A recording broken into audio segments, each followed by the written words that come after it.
Hello friends, मैं प्रीति सिंह आपका स्वागत करती हूँ अपने चैनल में।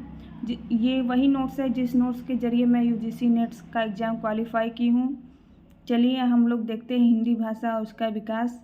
हिंदी की ऐतिहासिक पृष्ठभूमि देखते हैं, कालक्रम की दृष्टि से वर्गीकरण देखते हैं। प्राचीन भारतीय आर्य भाषाएं जिसका कालक्रम है 2000 ईसा पूर्व से 500 ईसा पूर्व तक, जिसके अंतर्गत वैदिक संस्कृत आता है 2000 ईसा पूर्व से 800 ईसा पूर्व तक।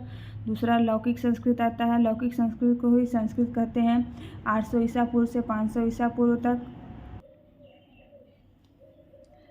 संस्कृत में ही कालिदास ने अपनी रचना की थी और रामायण की भी रचना संस्कृत के अंतर्गत ही हुई थी।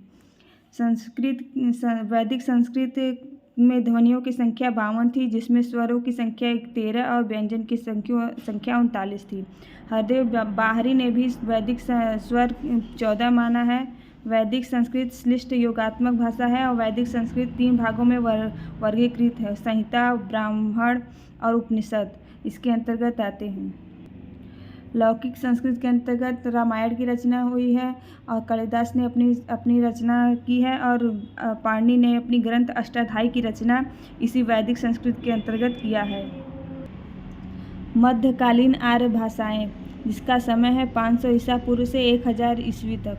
पहली है पाली। पहली अवस्था है 500 ईसा पूर्व से 1 ईस्वी तक। महात्मा बुद्ध ने इसे अपनी भाषा बनाया था। इसे बुद्ध वचन भी कहते हैं। पाली का अर्थ बुद्ध वचन होता है। प्राकृत दूसरी अवस्था है 1 ईस्वी से 500 ईस्वी तक। महावीर ने अपनी भाषा बनाया था प्राकृत को। अपभ्रंश तीसरी अवस्था है 500 ईस्वी से 1000 ईस्वी तक।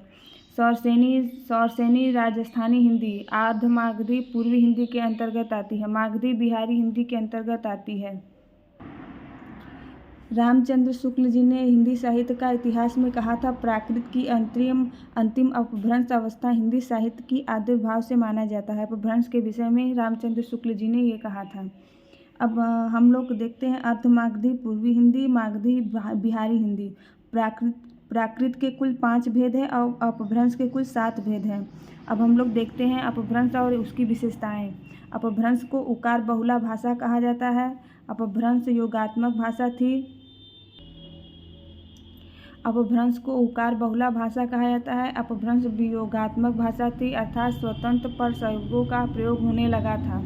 अपभ्रंश में 2 वचन 2 लिंग मिलते हैं, क्रमशः एक वचन और बहुवचन, वह पुल्लिंग लिंग और स्त्रीलिंग का उल्लेख इसमें किया जाता है। अपभ्रंश का पहला प्रयोग महाभास में मिलता है। ये जरूर से आप लोग याद रखिएगा।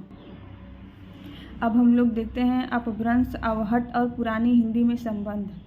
अवहट अपभ्रंश का परवर्ती रूप है। अवहट को सुनीति कुमार चटर्जी ने अपभ्रंश और आधुनिक भारतीय आर्य भाषाओं के बीच की कड़ी माना है। अवहट का पहला प्रयोग वर्ण रत्नाकर में मिलता है। इसको भी आप लोग ध्यान रखिएगा। उसमें आप लोगों ने देखा कि और इसमें अवहट का पहला प्रयोग वर्ण रत्नाकर में मिलता है। चंद्रधर शर्मा गुलेरी अपभ्रंश को अवहट का पुरानी हिंदी कहा जाता है। इसको जरूर से आप लोग याद रखिए, कोटेशन में देता है।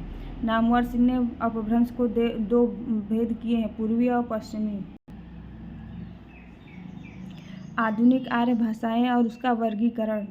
इसका विकास सौरसेनी अपभ्रंश से माना जाता है। इसका सर्वप्रथम वर्गीकरण 1880 में हार्नेले ने किया था। इन्होंने 4 भागों में बांटा है, पूर्वी, पश्चिमी, उत्तरी, दक्षिणी और गौड़ियन। पूर्वी पश्चिमी एक ही में रहेगा, उत्तरी, दक्षिणी और गौड़ियन में।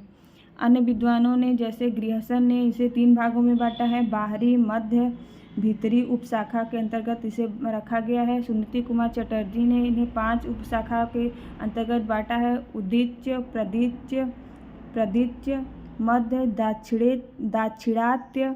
धीरेन्द्र वर्मा ने भी इसी तरह किया है।